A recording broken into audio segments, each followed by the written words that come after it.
Bismillahirrahmanirrahim. Assalamualaikum warahmatullahi wabarakatuh. Bihamdillah wassalatu wassalamu ala rasulillah wa ala alihi wa sahbihi wa mawalah wa la hawla wa la quwata illa billahi wa ba'du. Alhamdulillah, segala puja dan puji hanya milik Allah subhanahu wa ta'ala. Salawat iring salam kita hadiahkan kepada Rasul kita Nabi besar Muhammad sallallahu alaihi wa ala alihi wasallam. Di pagi hari ini insyaallah kita akan membahas satu tema tentang sebuah keyakinan kita kepada hari akhir. Dan tema ini berkisar tentang tartib yang lebih dekat kepada dalil tentang beberapa peristiwa yang akan terjadi setelah kematian. Ma'asyiral muslimin yang dimuliakan Allah subhanahu wa ta'ala, secara umum ada beberapa peristiwa yang akan berlaku pada hari akhir setelah kematian. Pertama, al-ba'tsu wal khuruju minal kubur, kebangkitan dan keluarnya manusia dari kuburan-kuburan. Yang kedua, ardul mahsyar, di mana manusia akan dikumpulkan di sebuah tempat yang disebut dengan padang mahsyar. Kemudian yang ketiga, haudun nabi, telaga Nabi sallallahu alaihi wasallam. Kemudian yang keempat, syafaatun nabi sallallahu alaihi wasallam, syafaat Nabi sallallahu alaihi wasallam. Kemudian yang kelima, al-ardu amam Allah, pembentangan amal di hadapan Allah subhanahu wa ta'ala. Kemudian yang keenam, kemudian ketujuh dan kedelapan, ini terjadi silang pendapat di antara ulama, mana yang lebih dulu, hisab, kemudian pembagian catatan atau suhuf, dan juga timbangan. Nanti saya jelaskan. Kemudian setelah itu inqisamun nas, ajwajun, manusia akan dikelompok-kelompokkan sesuai dengan amalannya di bumi. Kemudian setelah itu ada qantaratul madzalim, ada qisas di antara manusia. Dan yang terakhir, al-jannatu wan nar, adanya sorga dan neraka. Inilah yang kita akan bahas di pagi hari ini. Ma'asyiral muslimin yang dimuliakan Allah subhanahu wa ta'ala, keyakinan kita kaum muslimin bahwa manusia pasti dibangkitkan. Dan bagaimana caranya Allah subhanahu wa ta'ala membangkitkan? Ada yang mengatakan bahwa ketika Allah subhanahu wa ta'ala hendak membangkitkan manusia, maka Allah akan turunkan hujan yang sangat deras. Kemudian hujan itu akan membasahi semua tanah di bumi. Tentu bumi bukan bumi yang kita pijak hari ini, tetapi bumi yang sudah dirubah. Yauma tubaddalul ardu ghairal ardi, bumi yang sudah dirubah bentuknya oleh Allah subhanahu wa ta'ala dari bulat menjadi terhampar, sehingga tidak ada satu jengkal tanah pun kecuali hujan akan menembus bumi itu. Dan di dalam bumi itu ada tulang-tulang ekor manusia. inilah di antara makhluk Allah Subhanahu wa taala yang tidak dihancurkan pada hari kiamat. Sejak Adam alaihi salatu wasalam sampai yang terakhir mati, tulang ekornya manusia, ujung tulang ekor tidak akan dihancurkan, karena dari situ kita akan dibangkitkan.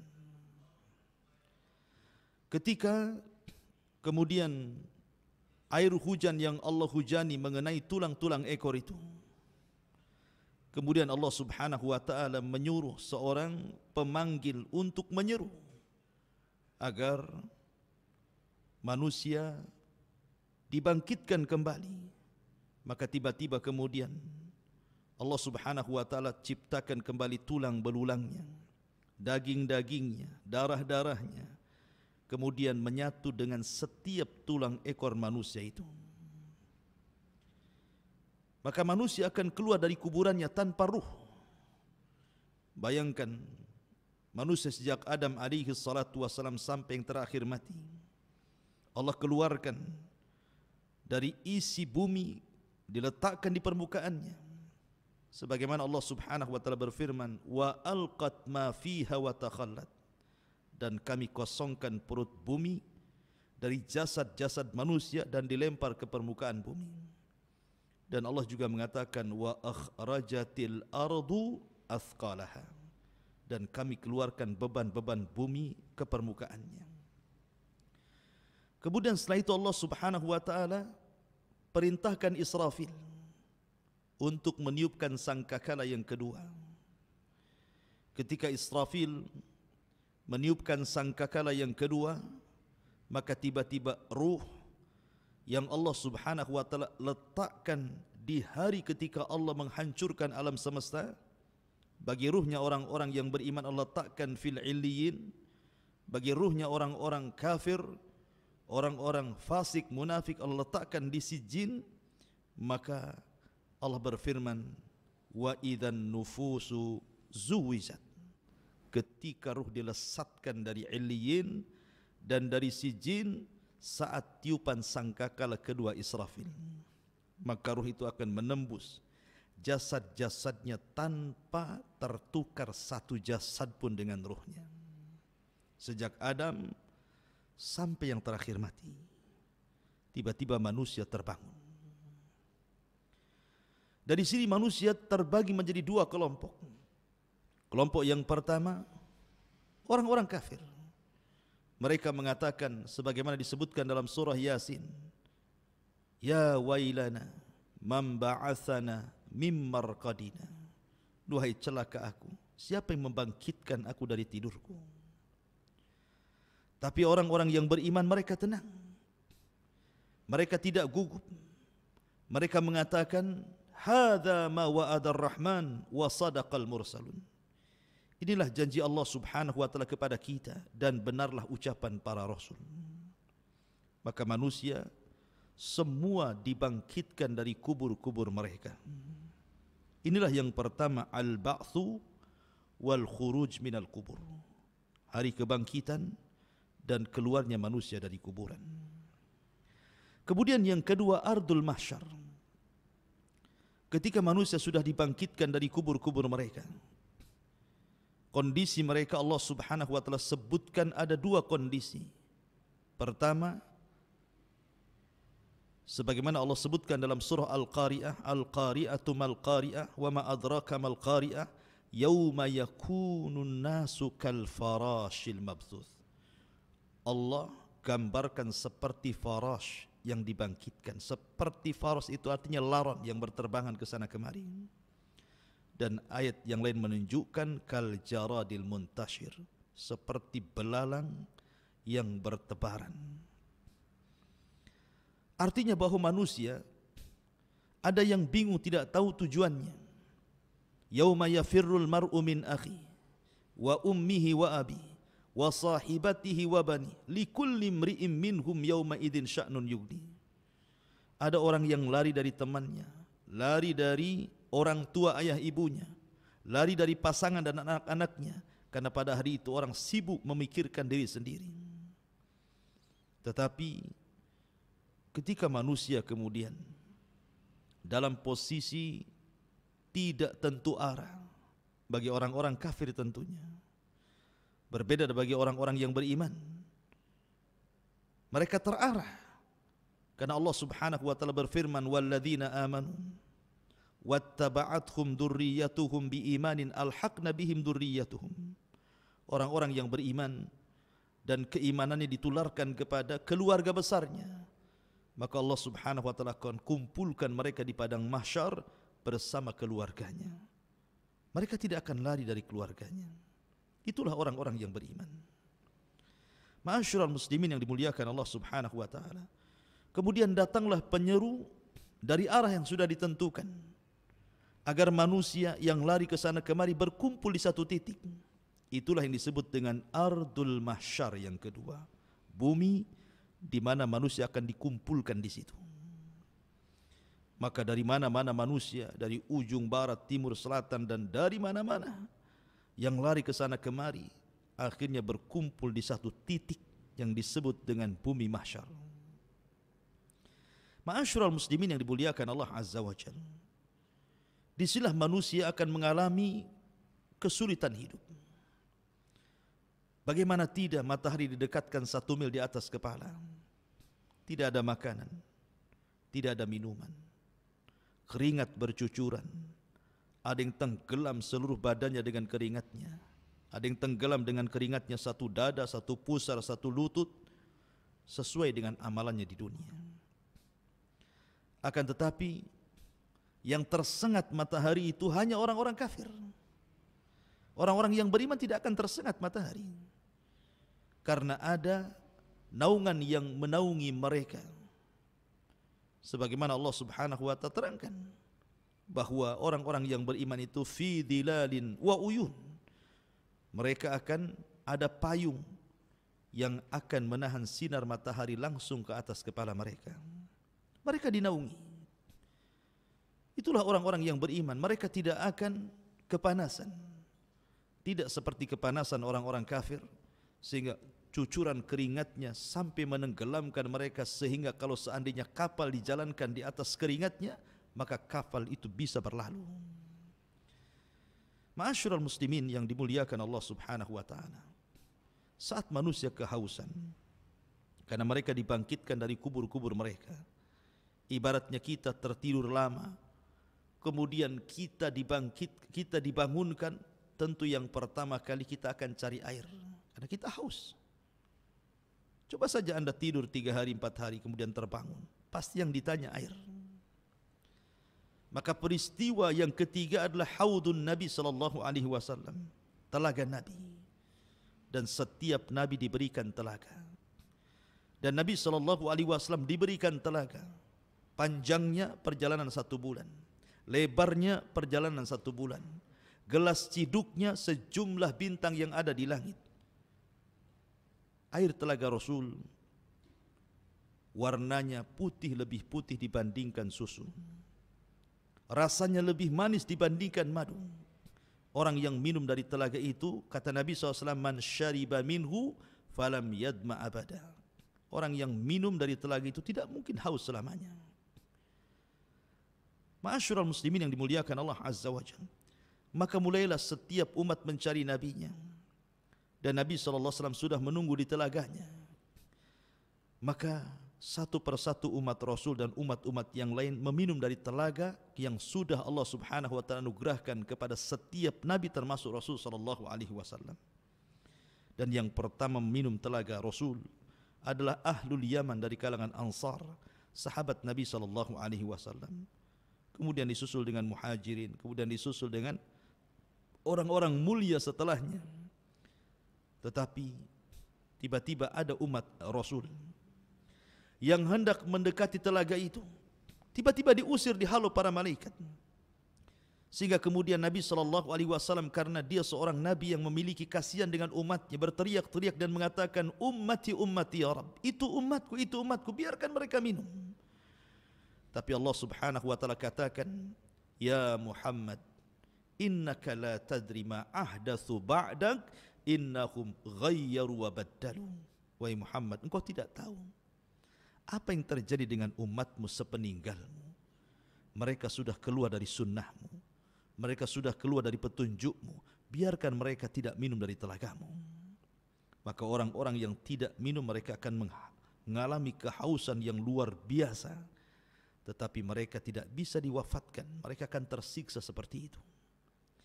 Ma'asyiral muslimin yang dimuliakan Allah Subhanahu wa taala.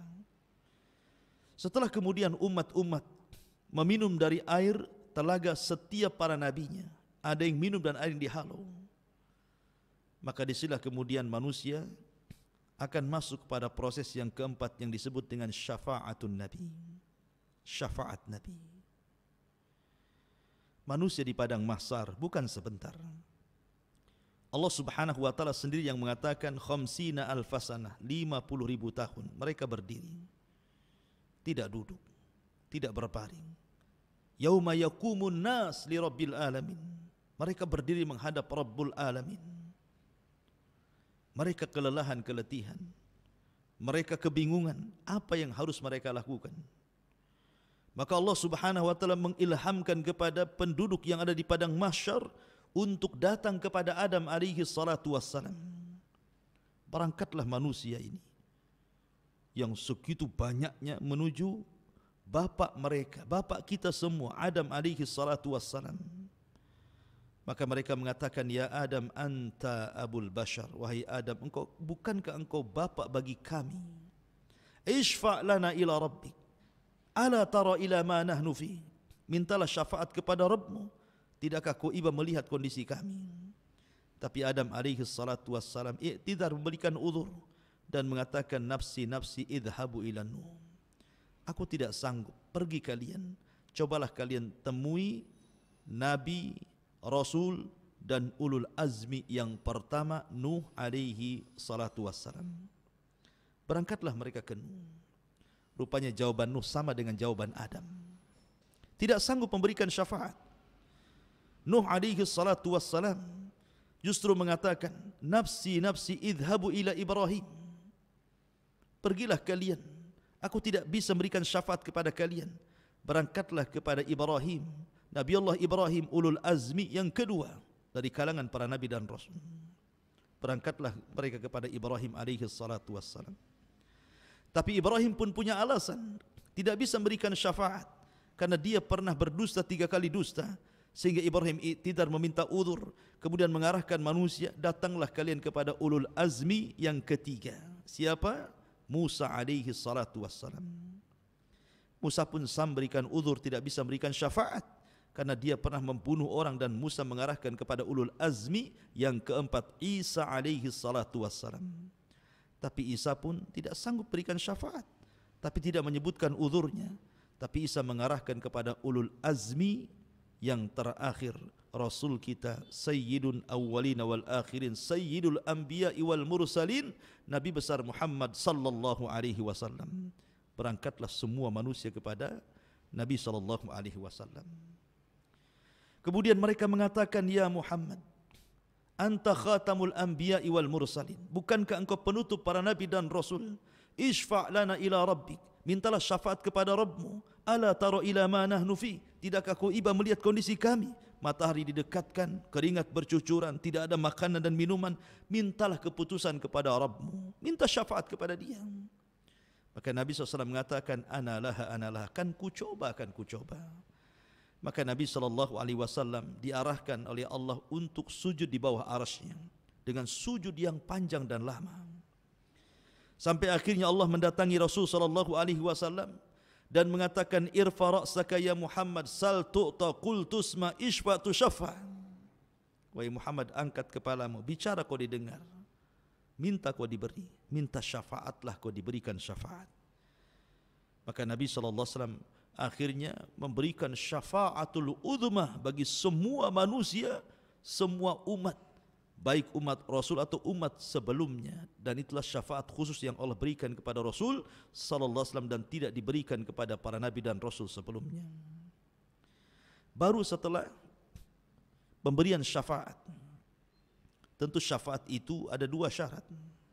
Al-idhn war ridha, izin dari Allah, dan orang yang akan diberikan syafaat dapat ridha dari Allah Subhanahu wa taala. Dan manusia yang paling bahagia mendapatkan syafaat pada hari itu adalah orang yang senantiasa mengucapkan kalimat la ilaha illallah. As'adun nas bi syafaati yaumal qiyamah man qala la ilaha illallah. Manusia yang paling bahagia dengan syafaatku, kata Rasul, adalah orang yang istiqamah dengan kalimat la ilaha illallah. Tauhid, akidah, tidak menyekutukan Allah Subhanahu wa taala. Ma'asyiral muslimin yang dimuliakan Allah Azza wa Jalla. Baru setelah itu al-ardu amam Allah. Penampakan amal kita di hadapan Allah. Liyurau a'malahum. Faman ya'mal mithqala dzarratin khairan yarah. Waman ya'mal mithqala dzarratin syarran yarah. Liyurau a'malahum. Allah akan memperlihatkan amalannya. Dan Allah Subhanahu wa taala akan memanggil satu persatu manusia dan akan mengajak bicara dengan mereka. Anda jangan bayangkan bagaimana Allah Subhanahu wa taala mengajak bicara satu persatu. Sementara manusia yang dibangkitkan sejak zaman Adam sampai yang terakhir itu jumlahnya entah berantah berapa. Yang jelas innallaha ala kulli syai'in qadir, la tas'al amman yaf'al wahum, la tas'al amma yaf'al wahum yus'alun. Allah itu atas segala sesuatu mampu. Jangan kau tanya perbuatan Allah. Allah yang bertanya perbuatan kalian. Allah mampu mengajak bicara satu persatu. Tetapi ada juga orang-orang yang ketika dibangkitkan tidak dilihat Allah, tidak diajak bicara Allah, tidak disucikan Allah Subhanahu wa taala, dan sudah disiapkan azab yang pedih, naudzubillah. Karena memang kondisi orang-orang yang dibangkitkan itu berbagai macam. Di padang mahsyar ketika manusia dibangkitkan, ada yang dibangkitkan itu ketika dibangkitkan badannya sebesar semut. Di tengah-tengah manusia yang sangat besar sehingga dia harus terseok-seok menghindari kaki yang akan menginjaknya. Siapa mereka? Al-mutakabbirun, orang yang sombong di dunia merasa besar, di akhirat Allah kecilkan. Ada orang-orang yang kemudian berjalan terbalik, kakinya di atas, kepalanya di bawah. Bagaimana caranya? Innallaha ala kulli syai'in qadir. Ada orang yang dibangkitkan buta. Sebagaimana Allah Subhanahu wa taala mengatakan, Rabbi lima hasyartani a'ma wa qad kuntu basira. Ya Rabb, kenapa kau bangkitkan aku buta sementara di dunia aku melihat? Orang buta, bayangkan, ke sana kemari, macam mana dia akan melangkah? Ma'asyiral muslimin yang dimuliakan Allah Subhanahu wa taala. Dan macam-macam orang dibangkitkan itu. Tentunya disesuaikan dengan amalannya. Lah ketika Allah Subhanahu wa taala memanggil satu persatu mengajak dialog, disitulah Allah Subhanahu wa taala menampakkan amalannya, dan hamba ini akan mengakuinya. Kalau dia kemudian tidak mengakuinya, akan datangkan saksi-saksi pada hari kiamat sehingga dia tidak bisa mengelak dari amalannya. Dan saksi-saksi itu begitu banyak. Nabi Allah Subhanahu wa taala berfirman, yauma nakhtimu ala afwahihim wa tukallimuna aydihim wa tashhadu arjuluhum bima kanu ya'malun. Pada hari mulut terkunci, tangan bicara, kemudian kaki menjadi saksi. Bahkan kulit-kulit ini akan bersaksi kepada badannya, sehingga kemudian badan protes kepada kulit dan mengatakan, lima syahidtum alaina, hei kulit, kenapa kau jadi saksi untuk badanmu sendiri? Kata kulit, antakanallah, Allah yang buat aku bicara. Bukan hanya badan kita, bahkan bumi yang kita pijak akan menjadi saksi. Yauma idzin tuhadditsu akhbaraha bi anna rabbaka awhalaha. Pada hari itu bumi akan bersaksi, menceritakan kabar-kabar para penghuni di atasnya. Langit akan jadi saksi, lautan akan jadi saksi, para malaikat akan jadi saksi, dan sebesar-besar saksi adalah Allah Subhanahu wa taala. Siapa yang akan mengelak ketika kemudian amal kita ditampakkan di hadapan kita? Karena pada hari itu Allah Subhanahu wa taala berikan hafalan yang luar biasa untuk mencocokkan amalan yang ditampakkan dengan apa yang dilakukannya supaya tidak diingkari. Kita di dunia ini, satu minggu kemarin kita ngomong apa, kita berbuat apa, kita terkadang lupa baru satu minggu saja. Tetapi di akhirat tidak akan lupa. Allah kembalikan hafalnya sejak hukum taklif dia balik sampai dia mati. Sehingga ketika dia melihat amalannya, ya memang benar itu amalan dia. Karena di situ akan ada yang kemudian berdusta di hadapan Allah. Seperti Nabi SAW mengatakan, ada 3 orang yang dihadapkan kepada Allah Subhanahu wa taala. 3 orang ini awal man tusyu'ira bihin nar. Orang yang pertama disentuh api neraka. Pertama, seorang yang berjihad dan mati syahid. Ditampakkan amalan di dunianya. Bagaimana Allah berikan nikmat kepada dia dan dia pun perang di jalan Allah sehingga mati syahid. Kemudian Allah mengatakan, fima amilta fiha, apa yang sudah kau amalkan di bumi? Maka dia mengatakan, ustushhidu fika, aku mati syahid karenamu ya Rabb. Maka Allah mengatakan, kadzabta, dusta kamu. Kamu berperang, mati syahid, kamu hanya supaya orang-orang mengatakan kau ini pahlawan saja. Maka Allah perintahkan malaikat masukkan orang ini ke neraka. Kemudian didatangkan orang-orang yang pakar Quran. Selama di dunia dia mengajar Quran, diundang ke sana kemari untuk mengaji Al-Quran dengan suara yang indah. Kemudian dia meninggal, Allah pun panggil orang ini, kemudian ditampakkan amalan di dunianya. Kemudian dia pun mengenali dan mengakuinya. Kemudian Allah mengatakan, fima amilta fiha, lalu apa yang kau lakukan di dunia? Dia pun mengatakan, ya Rabb, aku membaca Quran karenamu, aku diundang membaca Quran di sini dan di situ karenamu. Maka Allah mengatakan, kadzabta, dusta kamu. Dusta kamu, kau membaca Quran supaya orang mengatakan kau seorang qari. Kemudian datangkan ahli sedekah. Ahli sedekah didatangkan. Kemudian dia mengatakan, ketika diperlihatkan amalannya, dia menyumbang masjid, menyumbang madrasah, fuqara wal masakin, anak yatim, orang yang berhajat dan membutuhkan. Tidak ada tempat yang perlu disedekahkan, disedekahkan.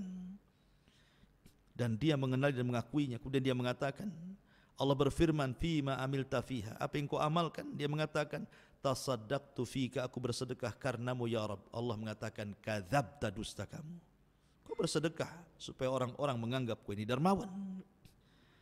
Artinya bahwa ada orang-orang yang berdusta di hadapan Allah.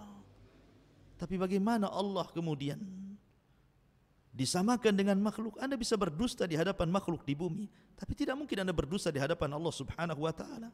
La takhfa alaihim khafiyah. Allah tidak mungkin terhalangi apapun yang menghalangi kita. Ma'asyiral muslimin yang dimuliakan Allah Subhanahu wa taala. Baru setelah itu terjadi al-hisab alal a'mal, hisab terhadap amal manusia. Kemudian qiraatul kitab, kita disuruh membaca kitab, catatan, dan mengambilnya. Sehingga ada yang mengambil dengan tangan kanan, tangan kiri, dan di belakang punggungnya. Termasuk kemudian mizan, timbangan. Saya katakan tadi terjadi silang pendapat. Sebelum saya jelaskan, terjadi silang pendapat di antara 3 perkara ini.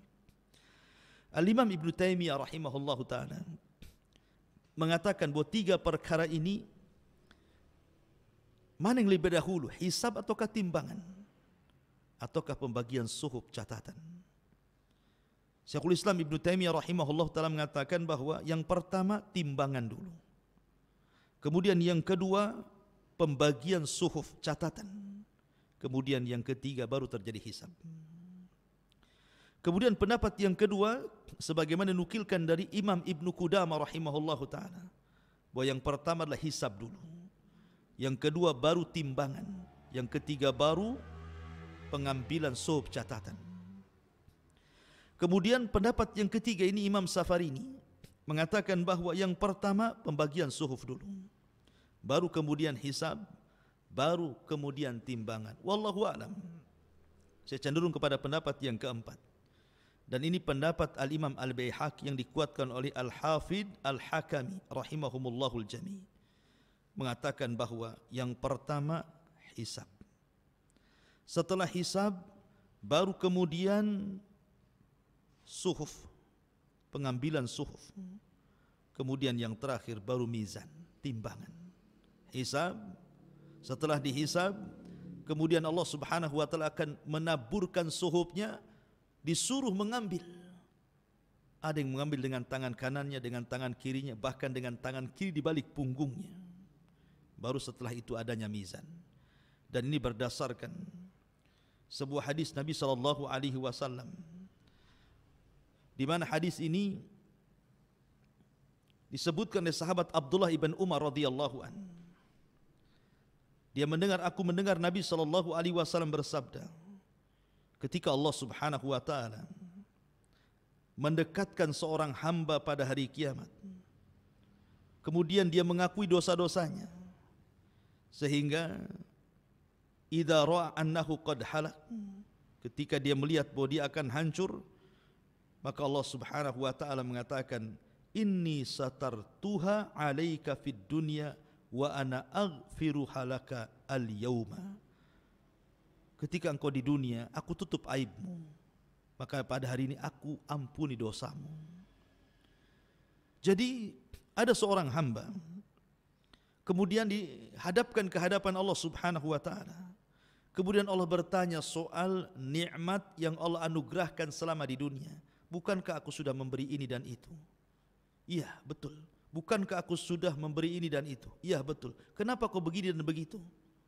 Kenapa engkau begini dan begitu? Terus diberikan pertanyaan oleh Allah Subhanahu wa taala, sehingga ketika dia merasa bahwa dia tidak pantas lagi masuk surga, terlampau banyak keburukan yang dia lakukan, tiba-tiba Allah mengatakan, inni satartuha fid dunya, aibmu sudah kututupi di dunia. Ingat, kalau bukan karena Allah Subhanahu wa taala menutup aib kita, tidak ada manusia harganya di hadapan manusia yang lain.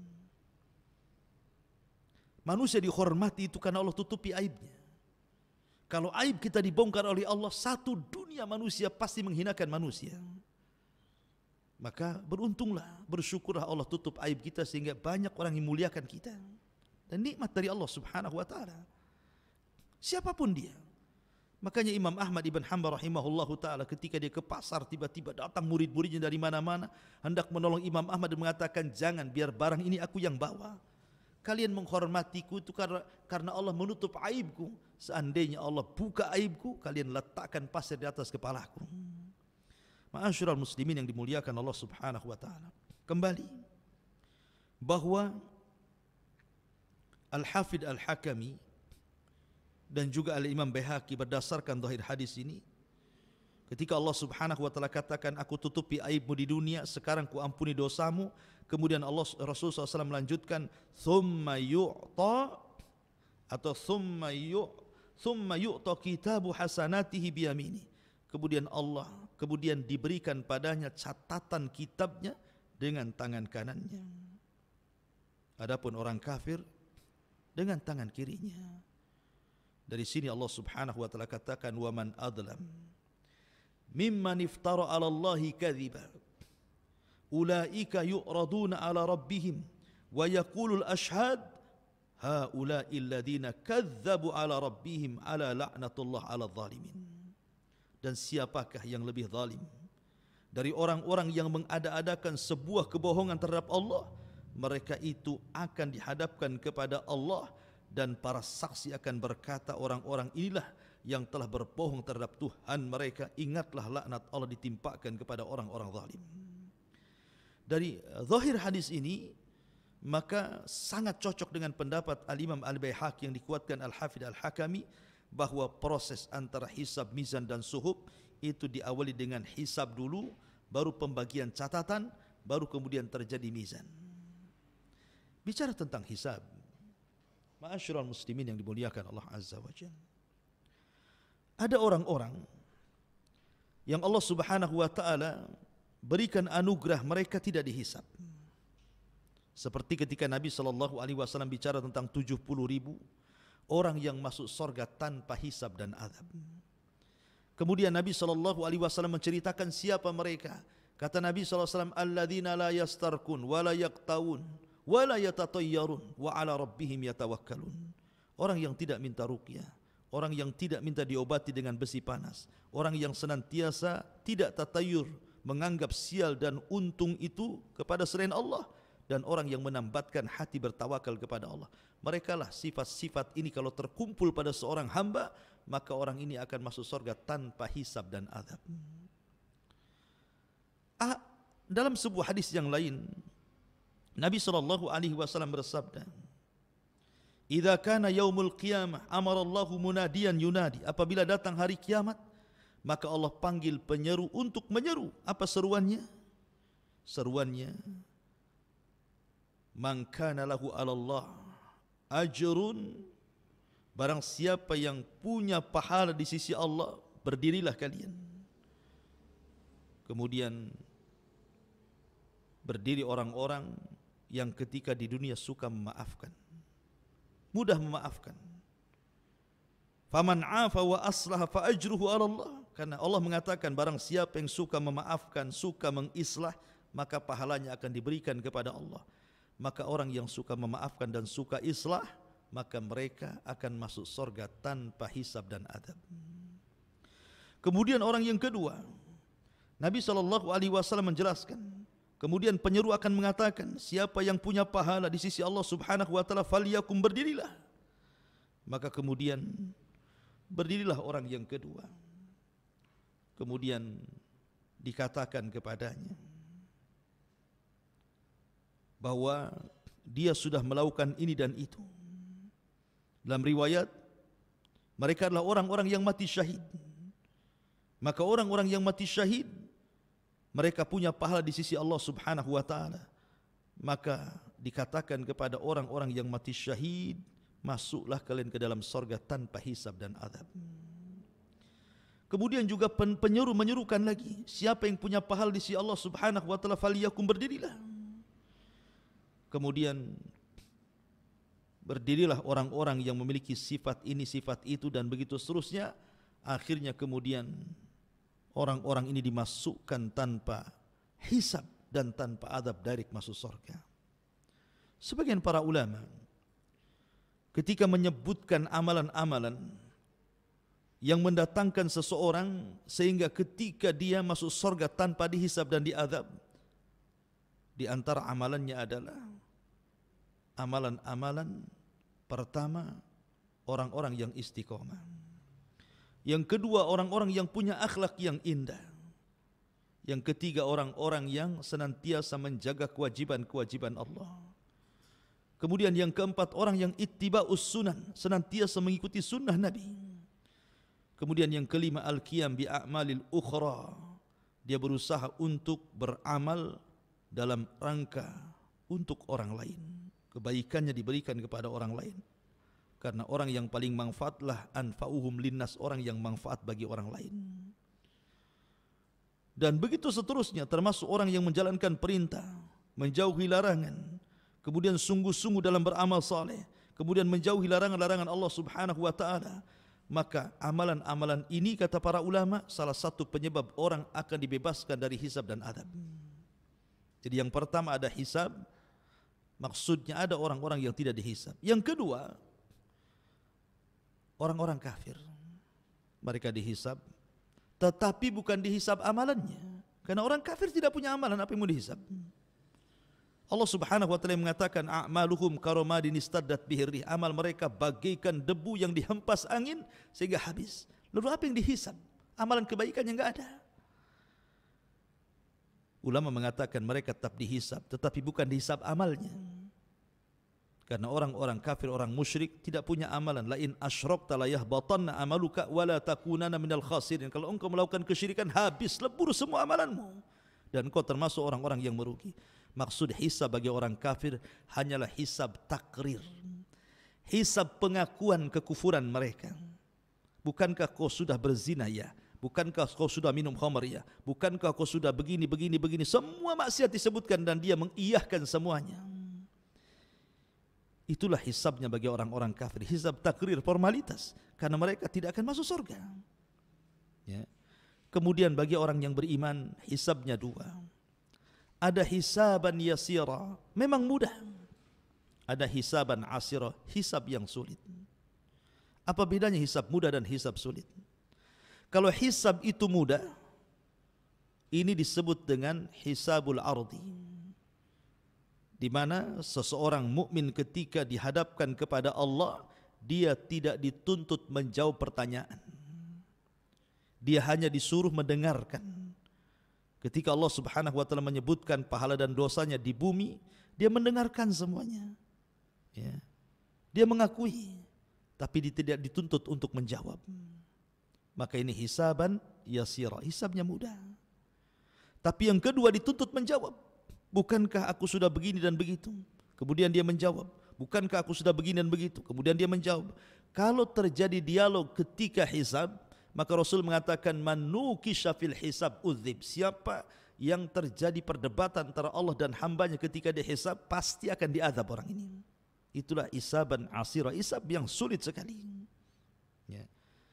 Dan manusia sekali lagi harus tinggal di padang mahsyar itu 50.000 tahun. Apakah semua manusia tinggal 50.000 tahun? Tidak. 50.000 tahun itu hanya berlaku kepada orang-orang kafir saja. Orang yang beriman tidak akan lama hisabnya. Nabi SAW hanya menyebutkan hisabnya bagi umat Rasul, dan umat Rasulullah orang yang pertama dihisab. Kata Nabi SAW, nahnul awwalun, nahnul akhirun, al-awwalun. Kita umat yang terakhir, tapi orang yang pertama dihisab. Dan hisabnya umat Islam cepat, ma'ruf, sesuai dengan akal, karena memang usia umat kita tidak panjang. Hanya sekitar 60-70 tahun saja, sehingga tidak banyak yang dipertanggungjawabkan. Berbeda dengan umat dulu yang panjang-panjang, amalannya juga banyak, maksiatnya juga banyak, sehingga lama pula hisabnya bagi mereka. Tapi hisabnya bagi umat Islam, umat Rasul yang beriman, hanya separuh hari saja. Tapi jangan sangka separuh hari itu sebentar, karena separuh hari akhirat berbeda dengan separuh hari di dunia. Kalau separuh hari di dunia ba'da duhur sampai terbenam matahari, separuh hari. Tapi satu hari kehidupan akhirat, kata Allah Subhanahu wa taala, inna yauman inda rabbika ka'alfi sanatin mimma ta'uddun. Satu hari kehidupan akhirat bila dibandingkan dengan kehidupan dunia, lamanya sama dengan 1000 tahun. Artinya separuh hari itu 500 tahun.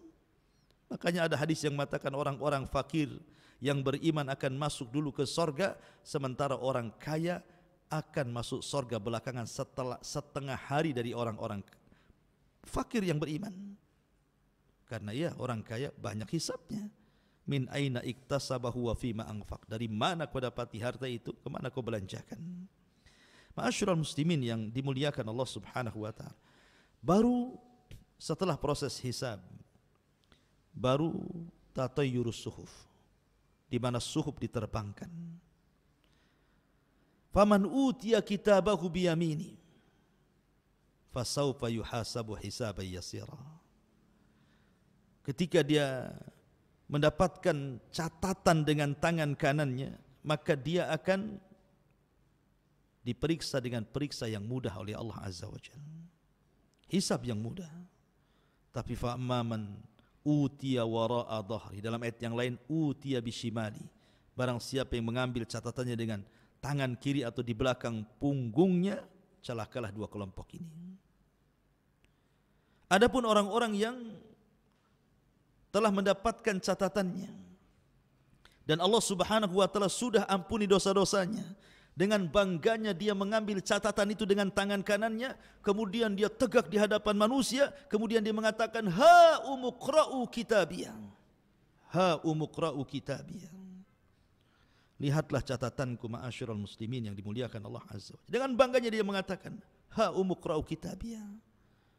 Ya. Kenapa demikian? Karena dia mengatakan, inni dhanantu anni mulakin hisabiyah. Karena sewaktu aku hidup di bumi, di dunia, aku yakin bahwa kejadian ini pasti berlaku.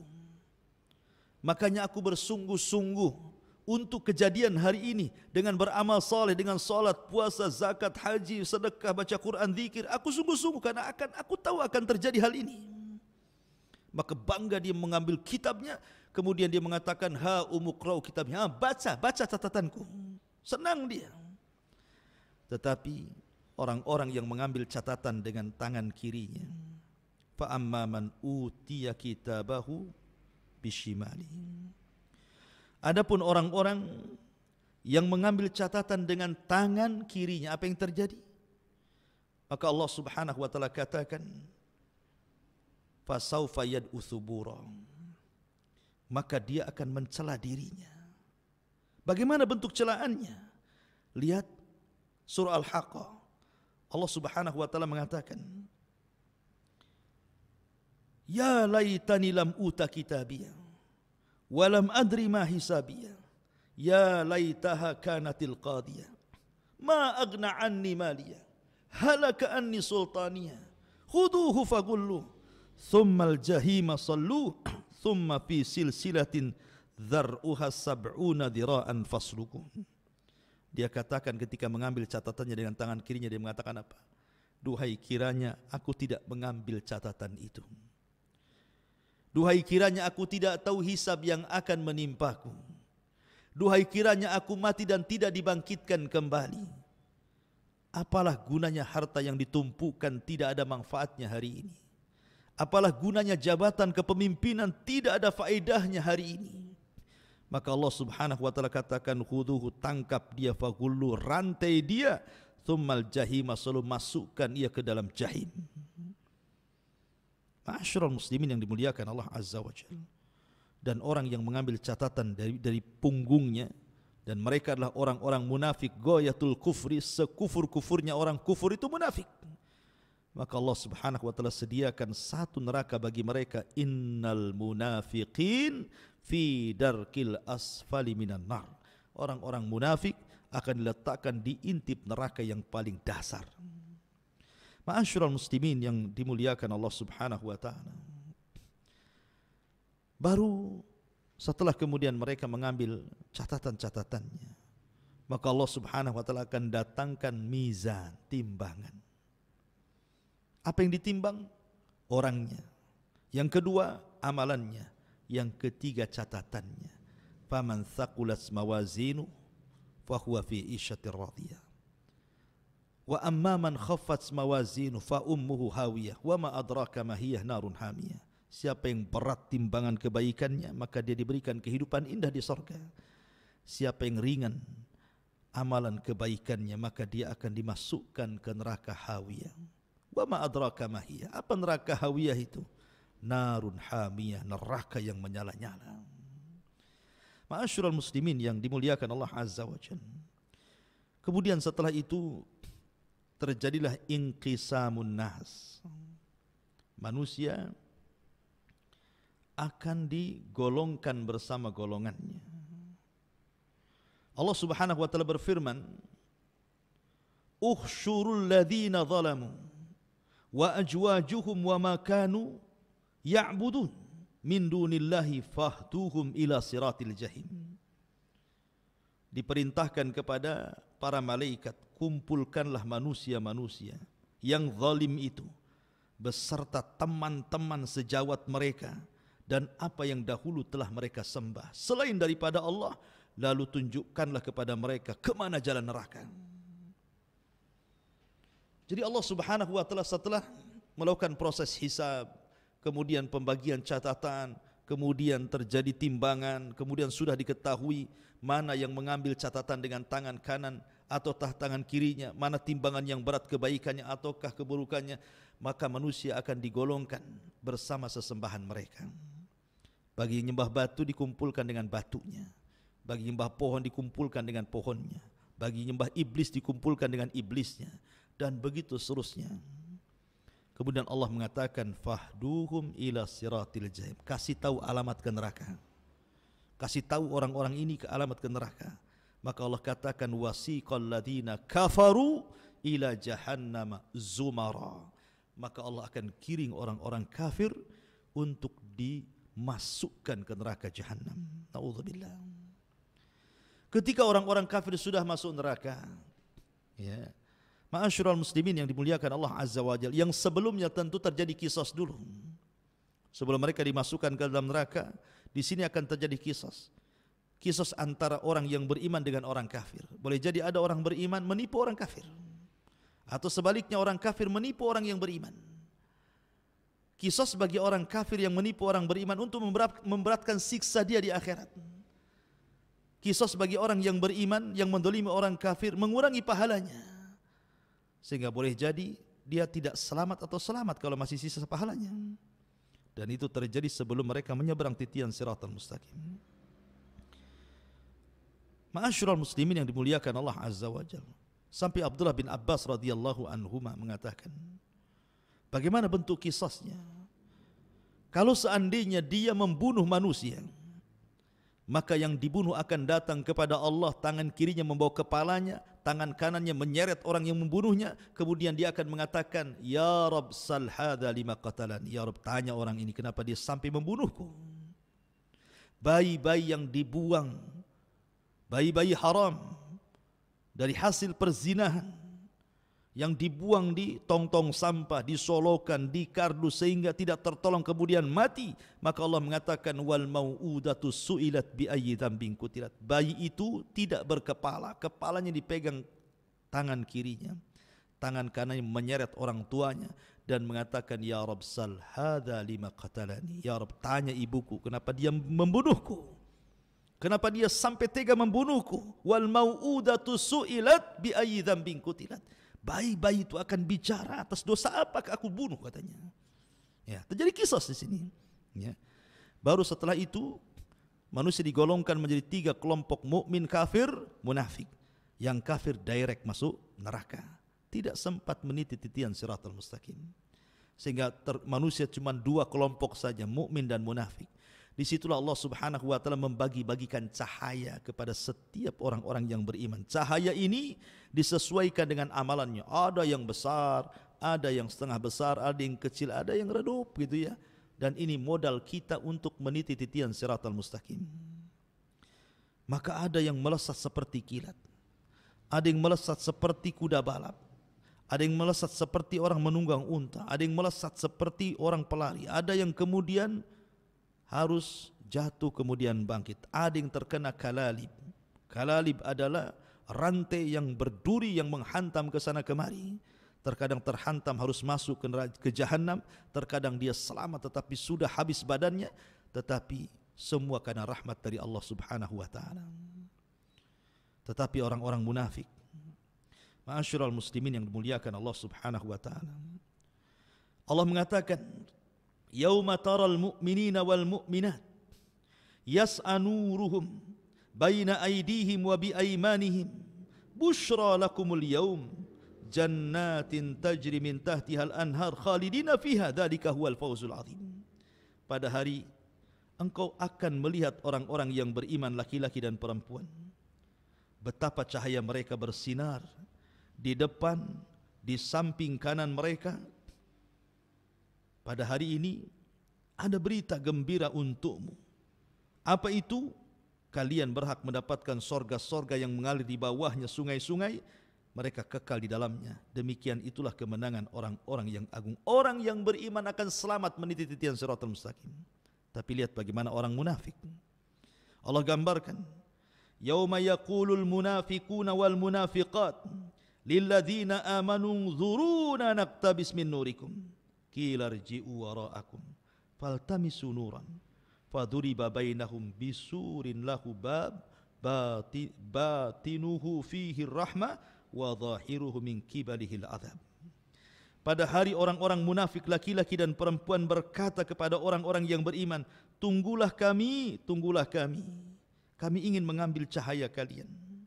Tetapi orang-orang yang beriman mengatakan, kembalilah kalian ke belakang kalian, carilah cahaya sendiri untuk kalian.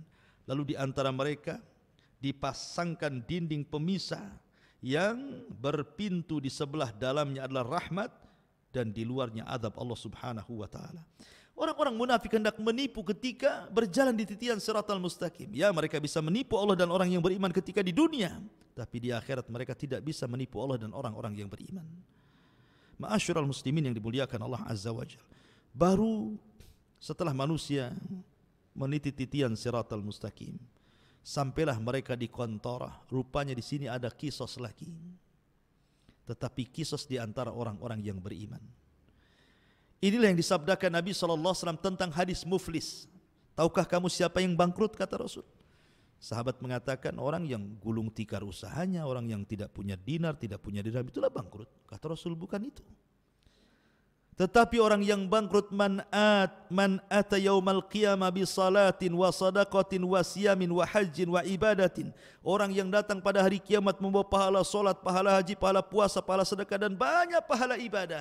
Tapi di satu sisi dia mendolimi si fulan, mencaci maki si fulan, membunuh si fulan, mengini si fulan, mengitu si fulan. Maka terjadilah qisas untuk mendapatkan keadilan. Dulu kamu mendolimi saya, ya, mana pahalamu? Maka kemudian orang yang mendolimi akan diambil pahalanya oleh orang yang dizalimi. Ketika dia banyak mendolimi orang sehingga pahalanya habis dibagi-bagikan kepada orang tersebut, habis, dia tidak punya pahala lagi. Sementara orang yang didolimi masih banyak. Maka orang-orang ini akan mengatakan, mana pahalamu? Dia mengatakan, pahalaku sudah habis, terlampau banyak orang yang kudolimi. Kalau kau tidak punya pahala sebagai barter, aku punya dosa, ambillah dosaku untukmu. Inilah bangkrut. Bahasa kita kalau pedagang itu sudah hilang modalnya, banyak hutangnya, sudah hilang pahalanya, nanggung dosa orang. Itulah orang bangkrut.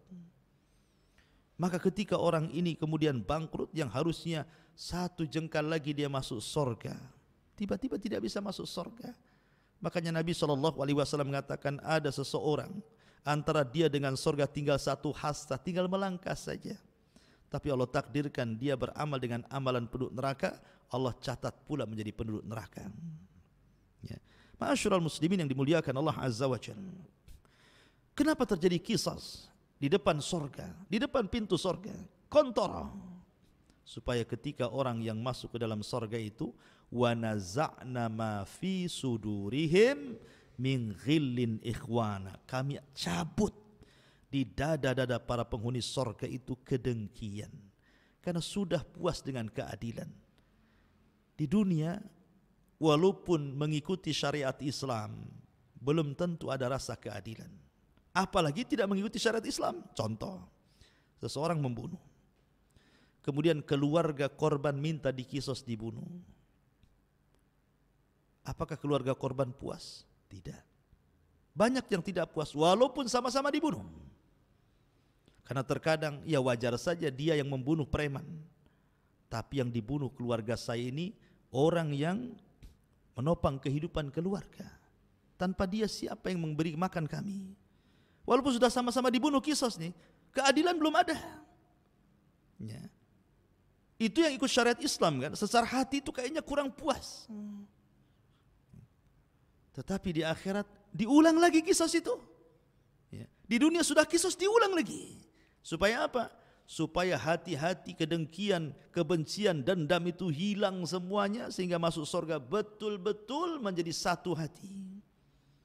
Tidak ada dengki, tidak ada hasad, tidak ada dendam, tidak ada emosi. Karena di surga itu semua salam, semua salam, semua selamat. Selamat lisannya, selamat hatinya, selamat perbuatannya, semua selamat. Maka yang disebut Darussalam. Ya, Darussalam. Fisik manusia selamat, tidak kencing, tidak berak, tidak meludah, tidak ada dahak, tidak bau. Perempuannya tidak haid, tidak ada nifas. Mereka makan, minum, dikeluarkan dengan keringatnya. Semua selamat, selamat fisiknya, selamat akhlaknya, selamat lisannya, selamat matanya, selamat, semua selamat. Itulah surga.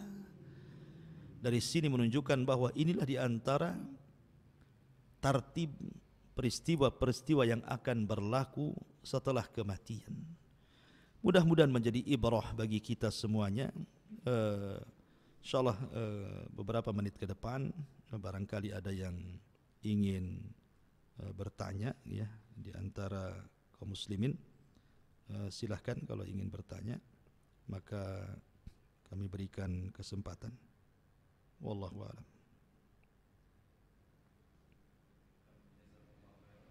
Atas penjelasannya Ustaz. Ada pertanyaan dari akun YouTube Fadli Hadi, saudara Fadli Hadi. Bismillah, mau bertanya Ustadz, antara setan dan malaikat, setan sering menggoda manusia dan malaikat menjaga dan menyuruh ke hal yang baik. Yang mau ditanyakan, apakah antara setan atau jin dan malaikat bisa salah melihat atau berhadapan? Karena sebagaimana dikatakan, setan atau jin dia selalu ada di hadapan manusia untuk menggoda, apalagi saat ibadah. Saat dia menggoda, apakah malaikat itu menyaksikan Ustadz? Mohon penjelasannya. Iya. Alhamdulillah. Bagi kita jin itu gaib, dan bagi jin malaikat itu gaib. Itu harus dipahami. Kita tidak bisa melihat jin, tapi jin bisa melihat kita. Jin tidak bisa melihat malaikat, tapi malaikat bisa melihat jin. Malaikat bisa melihat kita, tapi kita tidak bisa melihat malaikat. Artinya jin dan malaikat itu bagi manusia gaib. Ya. Dan harus beriman keberadaan malaikat dan jin. Begitu juga jin kepada malaikat itu gaib. Mereka tidak bisa melihat malaikat. Logika kalau seandainya jin bisa melihat malaikat, datang malaikat maut, kejar-kejaran kan begitu, secara bodohnya lah begitu ya. Ya, makanya gaib bagi mereka. Adapun ketika jin kemudian menyesatkan Bani Adam, malaikat tahu malaikat. Tapi bisa apa malaikat? Malaikat itu kan memang diberikan tugas sesuai tugas. Dia tidak mungkin menjauh daripada tugas Allah ataupun melebihi daripada wewenang dia dan ditugaskan oleh Allah Subhanahu wa taala. Ketika Allah menugaskan kepada manusia, kepada malaikat untuk membisikkan kebaikan, itu saja tugasnya. Suruh ngaji, suruh sholat, suruh sedekah, suruh haji, suruh puasa, suruh baca Quran, suruh zikir. Nah, sebelahnya jin Qarin pula mengatakan suruh zina, suruh khamar, suruh ini, suruh ghibah, suruh macam-macam gitu ya. Tinggal berperang antara bisikan malaikat dan bisikan jin. Itu kembali kepada kita. Kembali kepada kita. Adapun syaitan itu tentu sifat. Bisa dari kalangan jin, bisa dari kalangan manusia. Syayatinal insi wal jin. Allah mengatakan ada setan jin, ada setan manusia. Ya. Jin jahat disebut setan, manusia jahat pun disebut setan. Kadang-kadang manusia enggak jahat aja dibilang setan, setan kau katanya, padahal orang baik gitu. Ya kan? Ya. Maksud definisi kalimat setan itu sifat yang melekat pada manusia yang buruk akhlaknya. Nah, itu setan dari kalangan manusia. Ya. Yang jelek, yang buruk dari kalangan jin itulah setan dari kalangan jin. Jadi setan itu sifat. Makhluk yang berakal cuma 3, malaikat, jin dan manusia saja. Enggak ada lagi keempatnya makhluk yang berakal itu. Karena selebihnya binatang tidak berakal, tumbuh-tumbuhan tidak berakal. Ya. Binatang-binatang, ikan-ikan enggak berakal. Yang berakal cuma 3, enggak ada yang keempatnya. Nah, kalau setan dimasukkan nanti ada yang keempatnya namanya. Ya, malaikat, jin dan manusia. Jadi itu yang harus dipahami. Wallahu a'lam. Nah, jazakallah khairan atas penjelasannya Ustaz. Pertanyaan selanjutnya dari akun Facebook Uswatun Hasanah. Bismillah, afwan Ustaz, ingin bertanya di luar tema. Adakah riwayat yang menjelaskan seperti apa Abu Salamah dan seperti apa akhlak beliau sehingga Ummu Salamah sangat mencintainya? Jazakallah khairan Ustaz. Bismillahirrahmanirrahim. Keluarga Abu Salamah ini adalah orang yang pertama-tama masuk Islam. Abu Salamah itu termasuk as-sabiqunal awwalun minal muhajirin wal ansar. Termasuk masuk dalam surah At-Taubah ayat 100. As-sabiqunal awwalun, orang-orang yang awal-awal lagi mula-mula. Siapa? Muhajirin dan ansar. Lah, di antara orang-orang yang awal-awal masuk Islam itu kalangan muhajirin adalah Abu Salamah dan istrinya Ummu Salamah. Dan dua-duanya mengikuti hijrah 2 kali. Pertama ke Ethiopia Habasyah dan yang kedua ke Madinah. Dan akhlak Abu Salamah luar biasa. Nabi SAW selalu memuji Abu Salamah. Adapun tentang detailnya, kenapa kemudian Ummu Salamah sangat mencintai Abu Salamah, wallahu alam. Ya, dalam sejarah tidak banyak dikisahkan. Tapi yang jelas bahwa Ummu Salamah tidak mungkin mencintai sebesar cintanya kepada Abu Salamah kalau Abu Salamah bukan orang baik. Baik secara agama, baik secara akhlak, baik semuanya. Sebagaimana Rasul mengatakan khairukum khairukum li ahli wa ana khairun li ahli. Sebaik-baik kalian untuk keluarga kalian. Khairukum, sebaik-baik kalianlah orang yang baik kepada keluarganya, dan saya orang yang paling baik kepada keluarga saya. Tentu Abu Salamah bagi Ummu Salamah terbaik. Tapi sayang Allah Subhanahu wa ta'ala takdirkan Abu Salamah meninggal dunia. Banyak laki-laki datang kepada Ummu Salamah dan mengatakan, aku pinang dirimu. Tapi Ummu Salamah mengatakan, demi Allah tidak ada laki-laki yang lebih aku cintai daripada Abu Salamah. Semua ditolak. Nabi SAW ketika kematian Abu Salamah datang kepada Ummu Salamah, ya Ummu Salamah, bacalah doa, Allahumma jurni fi musibati. Ya Allah, berikan pahala akan musibah yang menimpaku. Kemudian Rasul mengatakan, tambah lagi, wakhluf li khairan min ahli. dan gantikan Abu Salamah dengan laki-laki terbaik. Kalimat kedua Ummu Salamah tidak mau. Kalimat pertama dia mau. Ya Allah, berikan pahala kepadaku atas musibah yang menimpaku. Sampai di sini saja. Adapun harus menggantikan Abu Salamah, saya tidak mau wahai Rasul. Kata Rasul, ngomong saja, doa saja. Akhirnya Ummu Salamah pun berdoa. Rupanya orang yang terbaik setelah Abu Salamah, maksudnya Rasul sendiri. Rasul datang kepada Ummu Salamah dan meminangnya. Dan dia satu di antara Ummul Mukminin. Dan dia satunya istri Rasul yang berakal. Dia tidak pencemburu. Lain dengan istri-istri Nabi yang lain, pencemburu, irian, tidak. Ummu Salamah tidak. Ummu Salamah betul-betul wanita yang bijak. Bahkan ketika perjanjian Hudaybiyah, ketika itu Ummu Salamah yang dibawa Nabi. Kita tahu bahwa umrah pertama itu, Rasul itu umrah 4 kali.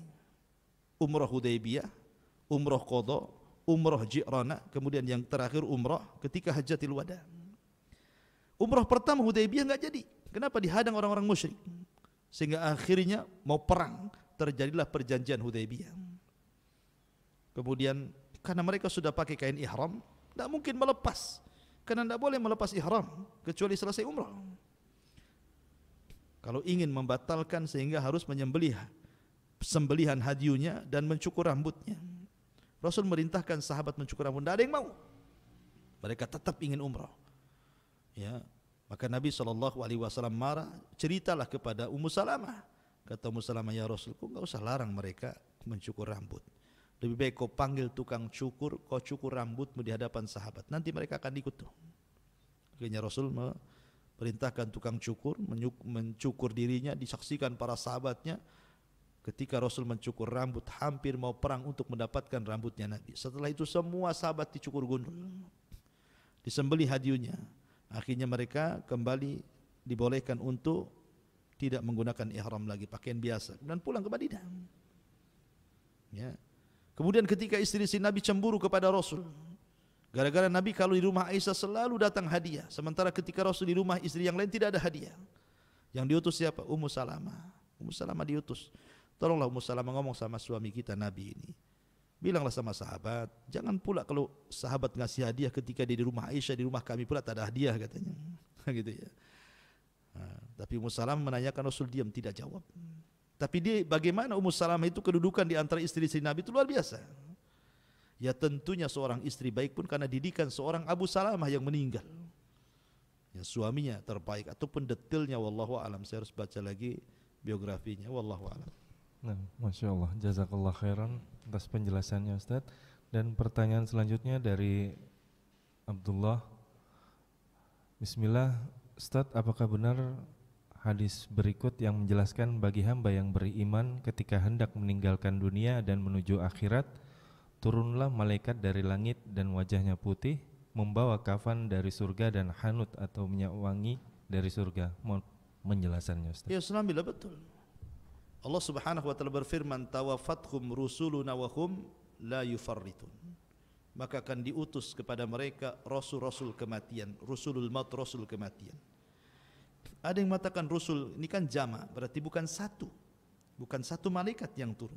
Karena tawafathum rusuluna, rasul-rasul kami, malaikat-malaikat kami. Artinya yang turun kepada orang yang sedang sakaratul maut bukan satu malaikat. Karena Allah menggunakan jama' dalam Quran. Sehingga ada sebagian ulama mentafsirkan bahwa yang datang itu 4 malaikat. 1 malakul maut dan 3 rusulul maut. Malaikat maut ma'ruf pencabut nyawa. Tapi rusulul maut, rasul-rasul kematian ini, mereka lah yang membawa kain kapan dari sorga, membawa minyak wangi dari sorga, dan membisikkan di telinga orang yang hendak meninggal kalau dia seorang yang beriman, ya ayyatuhan nafsul mutmainnah irji'i ila rabbiki radiyatan mardiyah fadkhuli fi ibadi wadkhuli jannati. Hei jiwa yang tenang, keluar ya kan. Bahkan dalam ayat yang Allah mengatakan, innal ladzina qalu rabbuna Allah tsumma istaqamu tatanazzalu alaihimul malaika alla takhafu wa la tahzanu wa abshiru bil jannati allati kuntum tu'adun nahnu awliyaukum fil hayatid dunya. Ya. Orang-orang yang mengatakan Rabb kami Allah kemudian istiqomah pada kalimat itu, maka saat kematiannya turun malaikat membisikkan di telinganya, jangan takut, jangan sedih, karena Allah sudah janjikan surga kepadamu. Ya, jadi tugas-tugas malaikat ini membawa kain kafan. Kalau dia orang yang beriman tentu diambil dari surga. Kalau dia orang kafir tentu kain kafan dari neraka dengan bau busuk yang luar biasa. Baru setelah dikafani oleh para malaikat, ruh diangkat ke langit. Kalau dia orang yang beriman, semua pintu langit dibuka. Kemudian Allah akan berfirman kepada ruh ini, kembalikan kepada ruh, angkat catatan amalnya, letakkan di iliyin. Tapi kalau ruhnya orang kafir, Allah firmankan dalam Al-Quran, la tufattahu abwabus sama wala yadkhulunal jannah hatta yalijal jamalu fis samil khiyat.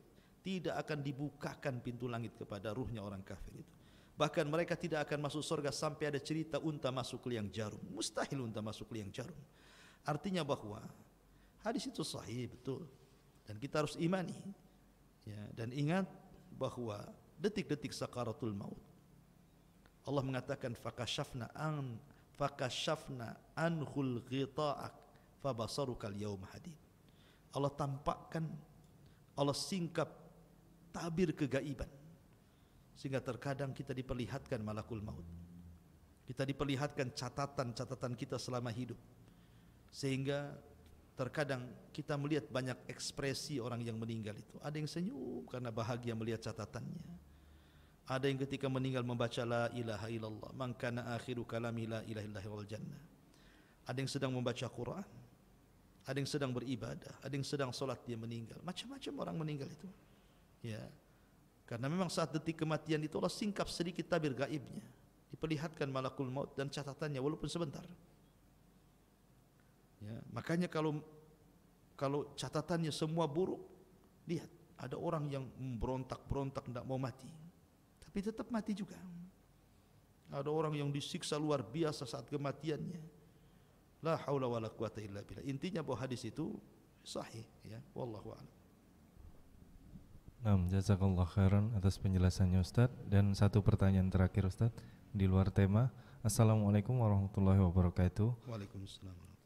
Bila suami tak mencari nafkah dan ia punya hutang pada orang tuanya, apakah istri wajib melunasinya karena ibu suami menyerapai kami dengan doa yang buruk? Dan apakah sumpah itu akan diterima oleh kami Ustaz? Mohon penjelasannya. Itu tugas suami membayar. Ya, membayar hutang itu tugas suami. Yang bekerja itu suami di rumah tangga. Masa istri sudah bayar, akal suami di mana? Kan gitu. Jadi tetap itu hak suami. Kecuali kalau istrinya baik. Memang istrinya itu ingin menolong suaminya. Nah, itu kesepakatan. Berarti istri dapat 2 pahala, membantu suami, sedekah kepada suami. Kalau suami punya hutang. Ya, pokoknya suami punya hutang. Hutang untuk kepentingan dia maksudnya, atau keluarganya. Kan istri kan gak ada kaitannya. Dia berbuat baik kepada keluarga suami itu karena suami. Istri berbuat baik kepada orang tua karena kita. Kalau kita bukan suaminya, tentu siapalah hubungan orang tua kita dengan dia, gak ada apa-apanya kan gitu. Ya, jadi kalau umpamanya kita hutang kemudian kita kirim kepada orang tua kita bukan orang tua istri, tiba-tiba istri suruh bayari hutangnya, kan gak masuk di akal tuh. Ya. Karena kan kepada orang tua dia, bukan kepada orang tua si istrinya kan itu ya. Atau bukan hutang itu untuk kepentingan bersama, makan karena nggak bisa makan, ya kan? Itu kan kepentingan orang lain, orang tuanya. Ya, jadi tetap yang ngutang yang bayar, suaminya yang ngutang kan itu dia bayar. Kenapa dituntut istrinya yang bayar itu kan? Berarti suaminya nggak tanggung jawab. Kecuali kalau memang istrinya baik, rela gitu, nggak apa-apa bang, saya ikut bantu orang tua gitu, nggak ada masalah kan gitu. Ya, tapi kalau main paksa seperti pertanyaan ini kan tidak elok gitu ya. Ini kan soal suami maksa gitu ya, sampai mengeluarkan kata-kata kotor, ini kan jelek sekali ya. Pertanyaannya, apakah kemudian suami yang mengeluarkan kata-kata kotor itu menjadi sebuah kenyataan gitu ya? Ya, cacian makian itu belum tentu menjadi sebuah kenyataan. Karena Anda bukan posisi orang yang berbuat zalim. Ya, kecuali orang yang berbuat zalim dicaci maki orang, bisa saja jadi kenyataan itu caci makinya. Karena doa orang yang dizalimi antara dia dengan Allah tidak ada hijab, tidak ada perantara. Lah posisi Anda didolimi kan sama suami kan itu. Ya, justru kalau Anda berdoa keburukan, bisa jadi Anda yang akan diterima doanya dibandingkan orang yang berbuat zalim. Ya, jadi nasihati suaminya jangan begitu. Ya, jangan suka mendoa-doakan keburukan dalam keluarga. Wallahu a'lam.